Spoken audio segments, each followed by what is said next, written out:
एक शांत कमरे में बैठा था राज। लैपटॉप सामने खुला था, लेकिन उसका माइंड कहीं और ही वांडर कर रहा था। टेबल पर पड़ा फोन हर 2 मिनट में वाइब्रेट कर रहा था। व्हाट्सएप, इंस्टाग्राम, ईमेल्स, और वो बस एक टास्क भी पूरी तरह से फिनिश नहीं कर पा रहा था। उसे लगा शायद वो ही ऐसा है जो हर छोटी डिस्ट्रैक्शन से हार रहा है। पर सच ये है कि आज हम सब उसी दौर से गुजर रहे हैं जहां फोकस रखना एक रेयर स्किल बन चुकी है। फिर एक दिन राज की नजर पड़ी एक किताब पर, master the art of focus by Suman. वो किताब कोई बोरिंग सेल्फ हेल्प मैनुअल नहीं थी, बल्कि एक जर्नी थी उस इंसान की जो हर दिन अपने माइंड से लड़ रहा था और धीरे धीरे जीतने भी लगा।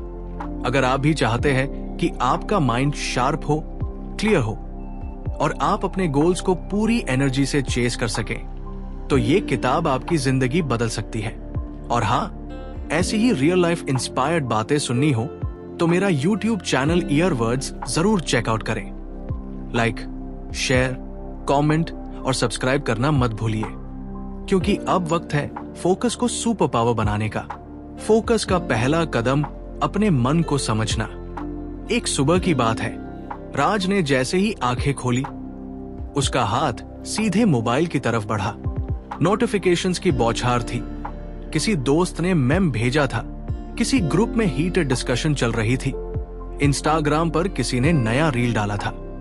राज ने सिर्फ 5 मिनट के लिए फोन उठाया था, लेकिन जब उसने सिर उठाकर घड़ी देखी, पूरे 37 मिनट बीत चुके थे। फिर वो रोज की तरह गिल्ट फील करता है, जल्दी जल्दी तैयार होता है, लेकिन माइंड अभी भी उसी फोन के डोपामाइन लूप में उलझा रहता है। ऐसा नहीं था कि राज लेजी था या उसके पास ड्रीम्स नहीं थे। उसके पास आइडियाज भी थे, प्लान्स भी थी, लेकिन एक चीज की बहुत कमी थी, फोकस, या कहें तो कंसंट्रेशन। मन की इस हालत का कारण क्या है? हमारा माइंड एक सुपर कंप्यूटर है, लेकिन वो तभी सही काम करता है जब हम उसे ठीक से चलाना जानते हैं। आज की डिजिटल दुनिया में हर सेकंड हमारा अटेंशन खरीदने की कोशिश की जा रही है। Social media apps, ads, messages, ये सब हमें इस तरह से डिजाइन किए जाते हैं कि हम बार बार उन्हीं की तरफ खिंच जाए। राज को यह समझने में वक्त लगा, पर उसने एक सवाल खुद से पूछा, क्या मैं अपने माइंड का मालिक हूं या कोई एल्गोरिदम मेरी सोच कंट्रोल कर रहा है? ये सवाल ही उसकी लाइफ का पहला टर्निंग पॉइंट बना। फोकस का मतलब सिर्फ पढ़ाई या काम नहीं होता। राज पहले सोचता था कि फोकस सिर्फ उन्हें चाहिए जो एग्जाम्स की तैयारी कर रहे हैं या कोई बड़ा प्रोजेक्ट कर रहे हैं, लेकिन धीरे धीरे उसे समझ आया कि फोकस का मतलब है अपने हर मोमेंट में पूरी तरह से प्रेजेंट होना। जब तुम किसी दोस्त से बात कर रहे हो तो बस वही सुनना। जब तुम खाना खा रहे हो तो सिर्फ उस स्वाद को फील करना। जब तुम काम कर रहे हो तो अपने फोन को साइड में रख देना। ये छोटी छोटी हैबिट्स मिलकर एक फोकस्ड लाइफ बनाती है। राज का पहला कदम, ऑब्जर्वेशन। राज ने अपने रूटीन को ऑब्जर्व करना शुरू किया। हर वो मोमेंट लिखना शुरू किया जहां उसका ध्यान भटकता था। जब मोबाइल का नोटिफिकेशन आता था, जब वो बिना कारण के YouTube स्क्रॉल करता था, जब वो किसी और से कंपेयर कर अपने थॉट्स पर डाउट करता था। उसने अपने डिस्ट्रैक्शंस के पैटर्न को लिखना शुरू किया, और जैसे जैसे वो लिखता गया, उसे एहसास हुआ कि उसके डिस्ट्रैक्शंस के पीछे इमोशंस होते हैं, बॉर्डम, एंजाइटी या कभी कभी बस हैबिट। अपने माइंड को ट्रेन कैसे करें? राज ने एक सिंपल टेक्निक अपनाई, सिंगल टास्क रिचुअल। हर दिन सिर्फ एक टास्क चुनो और उस पर 30 मिनट्स बिना किसी डिस्टरबेंस के काम करो। शुरू में टफ था, 10 मिनट बाद ही फोन देखने का मन करता था, पर उसने खुद को रोका। उसने अपने फोन को दूसरे रूम में रखना शुरू किया और एक टाइमर सेट करता था। एक हफ्ते में ही उसने फील किया उसका फोकस बेटर हो गया है। वो काम जल्दी खत्म करने लगा और उसके माइंड में क्लैरिटी भी बढ़ने लगी। फोकस और भावनाओं का संबंध। राज ने जाना कि जब भी वो इमोशनली डिस्टर्ब होता था, जैसे किसी से फाइट हो जाए या कोई काम फेल हो जाए, उसका फोकस सबसे ज्यादा ब्रेक होता है। तब वह या तो बेवजह वीडियोस देखता या इंस्टाग्राम पर आवर्स वेस्ट करता। तब उसने एक मंत्र अपनाया, feel it, don't flee it. जब नेगेटिव इमोशन आए, उसे फेस करो, लिखो या किसी ट्रस्टेड फ्रेंड से बात करो, पर उस इमोशन से भागो मत, क्योंकि हर इमोशनल डिस्ट्रैक्शन तुम्हारे फोकस के रास्ते का सबसे बड़ा ऑब्स्टिकल होता है। मेडिटेशन से मुलाकात। राज ने मेडिटेशन के बारे में तो सुना था, पर कभी सीरियसली ट्राई नहीं किया था। एक दिन उसने YouTube पर एक 10 मिनट माइंडफुल ब्रीदिंग वीडियो चलाई। शुरू में माइंड इधर उधर भागता रहा, पर उसने हार नहीं मानी। रोज सिर्फ 10 मिनट्स बैठना शुरू किया, बिना किसी एक्सपेक्टेशन के। एक महीने बाद उसने देखा कि अब वो डिस्ट्रैक्शंस को जल्दी पकड़ लेता है। उसका माइंड पहले की तरह रेस्टलेस नहीं था। मेडिटेशन उसके लिए एक मेंटल जिम बन गया था। समझ, फोकस का मतलब परफेक्शन नहीं, अवेयरनेस है। राज को समझ आया कि फोकस का मतलब ये नहीं है कि तुम्हारा ध्यान कभी नहीं भटकेगा। फोकस का मतलब है कि जब भी ध्यान भटके, तुम उसे सॉफ्टली वापस ले आओ, बिना किसी गिल्ट के। ये एक हैबिट है जो प्रैक्टिस से आती है। राज ने जो डेली सिस्टम बनाया, मॉर्निंग प्लानिंग, सुबह उठकर 5 मिनट अपना दिन प्लान करना, सिंगल टास्क फोकस, रोज काम करते समय सिर्फ एक काम पर पूरा ध्यान, डिजिटल बाउंड्रीज, फोन के लिए फिक्स्ड स्लॉट्स बनाना, इवनिंग रिफ्लेक्शन, रात को 5 मिनट अपने डिस्ट्रैक्शंस को नोट करना, माइंडफुल ब्रेक्स, हर 2 घंटे में 5 मिनट का काम वॉक या ब्रीदिंग प्रैक्टिस। ये कोई मैजिकल रूटीन नहीं था, लेकिन ये कंसिस्टेंसी राज की जिंदगी में एक शांत बदलाव ले आई। एक दिन राज लाइब्रेरी में बैठा था, बिना फोन, बिना म्यूजिक, बिना किसी और थॉट के, बस एक किताब और वह। पहली बार उसने महसूस किया कि फोकस सिर्फ एक मेंटल स्किल नहीं, एक इमोशनल स्ट्रेंथ भी है। उस पल में उसने तय किया, चाहे दुनिया कितनी भी डिस्ट्रैक्टिंग क्यों न हो जाए, वो खुद को खोने नहीं देगा। ये सिर्फ कहानी राज की नहीं है, शायद ये कहानी आपकी भी हो। शायद आप भी डिस्ट्रैक्ट होते हैं, गिल्ट फील करते हैं, पर उस गिल्ट से निकलने का रास्ता ढूंढ नहीं पाते। तो ये भाग सिर्फ एक शुरुआत है, एक रिमाइंडर कि फोकस एक आर्ट है और हर आर्ट प्रैक्टिस से मास्टर होती है। राज ने अब डिस्ट्रैक्शंस को पहचानना सीख लिया था। उसने अपने मोबाइल को कंट्रोल्ड मैनर में यूज करना शुरू कर दिया था और उसका माइंड अब थोड़ा शांत रहने लगा था। लेकिन असली गेम तो अभी बाकी था, डीप वर्क और कंसिस्टेंसी। एक दिन की बात है, राज एक मोटिवेशनल पॉडकास्ट सुन रहा था, जिसमें एक लाइन ने उसकी सोच बदल दी। ऑर्डिनरी लोग एक्स्ट्राऑर्डिनरी बनते हैं जब वे डेली बोरिंग कामों को डिसिप्लिन से करते हैं। राज को लगा कि यही तो उसकी कमी थी। वो इंस्पायर तो हो जाता था, पर एक्शन कंसिस्टेंसी से नहीं ले पाता था। उसकी फोकस की जर्नी अब एक नए मोड़ पर थी, इंटेंशनल एग्जीक्यूशन की ओर। डीप वर्क क्या होता है? डीप वर्क का मतलब है बिना किसी इंटरप्शन के पूरी मेंटल एनर्जी के साथ किसी मीनिंगफुल टास्क पर काम करना। राज को याद आया जब वो स्कूल में था, तब वो कभी कभी इतने ध्यान से मैथ्स सॉल्व करता था कि उसे समय का पता ही नहीं चलता था। यही डीप वर्क है, जब माइंड एक ही डायरेक्शन में इतना मर्ज हो जाए कि टाइम, नॉइज और डिस्ट्रैक्शंस सब बैकग्राउंड में चले जाए। पर अब ऐसा क्यों नहीं हो पाता था?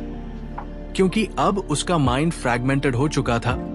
हर 5 मिनट में कुछ नया, कुछ शाइनी उसे डिस्ट्रैक्ट कर देता था। शुरुआत कैसे की? राज ने डीप वर्क के लिए एक नया सिस्टम बनाया, फोकस ब्लॉक्स। उसने अपने दिन को 3 हिस्सों में डिवाइड किया। सुबह का समय 90 मिनट का सबसे पहला फोकस ब्लॉक, दोपहर में हल्का काम या लर्निंग, शाम को 1 और 60 मिनट फोकस ब्लॉक। हर ब्लॉक के दौरान वो फोन एयरप्लेन मोड में रखता, ब्राउजर पर डिस्ट्रैक्शन ब्लॉकर यूज करता, एक टाइमर सेट करता और बीच में ब्रेक नहीं लेता। शुरू में ये टॉर्चर जैसा लगा, माइंड भागना चाहता था, लेकिन उसने खुद से कहा, जस्ट 10 more minutes, बस 10 और। ये छोटे छोटे विन्स उसे मोमेंटम देने लगे। धीरे धीरे 10 मिनट से 60 और 90 मिनट भी निकलने लगे बिना एक बार फोन देखे। फ्लो स्टेट का अनुभव। एक दिन राज अपने पैशन प्रोजेक्ट पर काम कर रहा था। उसने एक डिजिटल प्रोडक्ट बनाने का प्लान किया था जो स्टूडेंट्स को फोकस सिखाए। जैसे जैसे वो कंटेंट तैयार कर रहा था, उसे लगा कि उसके अंदर एक एनर्जी फ्लो हो रही है। वो लिखता गया, डिजाइन करता गया, आइडियाज आते गए और 3 घंटे कब बीत गए उसे पता ही नहीं चला। यही होता है फ्लो स्टेट, जब काम से प्यार और अटेंशन का मेल होता है। Consistency magic. पर डीप वर्क सिर्फ एक बार करने से जिंदगी नहीं बदलती। राज को समझ आया कि पावर कंसिस्टेंसी में है, तो उसने एक रूल बनाया, नेवर मिस ट्वाइस। अगर किसी दिन काम छूट गया, गिल्ट में डूबने की बजाय उसने खुद से कहा, कल डबल स्ट्रेंथ से वापसी करूंगा। वो हर रविवार अपने हफ्ते का रिव्यू करता, देखता कि कहां वो कंसिस्टेंट रहा और कहां नहीं।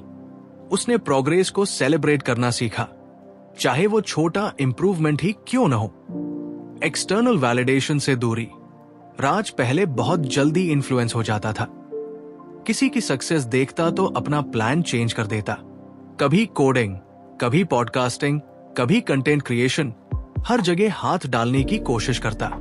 फिर उसने एक लाइन डायरी में लिखी, I don't need to chase everything, I just need to stay with my one thing. उसने डिस्ट्रैक्शंस को सिर्फ एक्सटर्नल नहीं, इंटरनल भी पहचानना शुरू किया। सेल्फ डाउट का सामना। डीप वर्क करते समय कई बार राज के मन में आता, क्या मैं सही कर रहा हूं, या क्या ये काम वाकई किसी काम का है। लेकिन अब उसने नेगेटिव थॉट्स को ऑब्जर्व करना सीखा, उन्हें सच मानने की बजाय लिख लिया। जर्नलिंग उसकी सेल्फ अवेयरनेस की सबसे बड़ी टूल बन गई। Mindful systems. राज ने अपने फोकस को मेंटेन करने के लिए कुछ और टूल्स यूज किए। वीकली प्लानिंग, हर रविवार 30 मिनट का प्लानिंग सेशन। डेली हाईलाइट, हर दिन सिर्फ एक मोस्ट इंपॉर्टेंट टास्क को हाईलाइट करना। डिस्ट्रैक्शन जर्नल, जब भी ध्यान भटके वो उसे नोट करता, कब, क्यों और कैसे। ये सब मिलकर एक स्ट्रक्चर्ड रूटीन बनाते थे जो उसे ज्यादा सोचने के बजाय ज्यादा एक्शन में डालते थे। जब दुनिया से डिस्कनेक्ट जरूरी हो जाता है, एक वीकेंड पर राज ने 48 घंटे का डिजिटल डिटॉक्स किया। कोई सोशल मीडिया नहीं, कोई यूट्यूब नहीं, सिर्फ खुद और उसकी नोटबुक्स। पहले दिन उसने बॉर्डम फील किया, पर दूसरे दिन उसे क्लैरिटी मिली। वो सोच सका असल में वो क्या चाहता है, कहाँ जाना चाहता है और क्या चीजें उसे स्लो कर रही है। उसने उस वीकेंड के दौरान कुछ डीप इंसाइट्स लिखे। मैं डिस्ट्रैक्शन से नहीं, क्लैरिटी से डरता हूं। बिजी होना जरूरी नहीं, पर्पसफुल होना जरूरी है। जब माइंड क्लियर हो तब दिल की आवाज लाउड होती है। ये बातें उसने अपनी वॉल पर चिपका ली ताकि हर दिन रिमाइंड हो कि असली शांति डिजिटल नॉइज में नहीं, इनर वॉइस में है। पैशन प्रोजेक्ट्स में प्रोग्रेस। अब राज ने अपना फुल फोकस अपने प्रोडक्ट पर लगाया। हर दिन वो एक छोटा टास्क करता जो उसे लॉन्च के करीब ले जाता। Monday landing page design, Tuesday content writing, Wednesday feedback collection. ये टास्क्स बोरिंग थे, पर उसने बोरिंग को ब्यूटीफुल बना दिया अपने मिशन से कनेक्ट करके। 3 महीने बाद उसका प्रोडक्ट लॉन्च हुआ और उसने देखा कि असली खुशी अपलॉस में नहीं, बल्कि उस जर्नी में है जहां उसने खुद को जीत लिया। मेंटरशिप का वैल्यू। इस जर्नी में राज ने एक मेंटोर भी ढूंढा। वो कोई फेमस पर्सनैलिटी नहीं था, बस एक सीनियर जो खुद डिसिप्लिन्ड लाइफ जीता था। हर हफ्ते वो उससे मिलकर अपने डाउट्स डिस्कस करता। ये मेंटरशिप उसे ग्राउंडेड रखती थी। उसने सीखा कि क्लैरिटी अकेले नहीं आती, कभी कभी एक सही सवाल भी तुम्हें लाइफ का सही डायरेक्शन दे सकता है। Reflection time. अब राज ने हर रात 10 मिनट का रिफ्लेक्शन टाइम फिक्स कर लिया था। वो खुद से 3 सवाल पूछता, आज मैंने सबसे ज्यादा फोकस कब किया, कहां मैं डिस्ट्रैक्ट हुआ, कल मैं क्या बेटर कर सकता हूं। इसने उसे गिल्ट से नहीं, ग्रोथ से कनेक्ट किया। पार्ट 2 का अंत। राज अब भी कोई परफेक्ट मशीन नहीं बना था, पर वो अब अवेयर था। उसे डिस्ट्रैक्शंस आते थे, पर वो अब उन्हें पहचानता और जेंटली रीडायरेक्ट करता। वो जानता था फोकस कोई स्विच नहीं है जो ऑन ऑफ हो, ये एक प्रोसेस है जिसे डेली शार्पन करना पड़ता है। अब उसके दिन में क्लैरिटी थी और नाइट्स में पीस। वो ज्यादा प्रोड्यूस करता था, कम कंज्यूम, ज्यादा क्रिएट करता था, कम कंपेयर। और आज अगर आप ये पढ़ रहे हैं तो शायद आप भी उसी जर्नी पर हैं। तो आपसे यही कहूंगा, बोरिंग काम से मत भागो, उनसे बॉन्डिंग करो, कंसिस्टेंसी रखो, डीप वर्क को अपनाओ और अपने मिशन से जुड़ जाओ।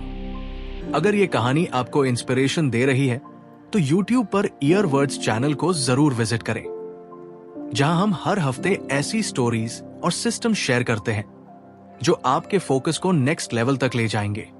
लाइक करें, कमेंट में बताएं आपने क्या सीखा और सब्सक्राइब करना बिल्कुल मत भूलें, क्योंकि अगला चैप्टर आपकी लाइफ का सबसे फोकस्ड चैप्टर बन सकता है।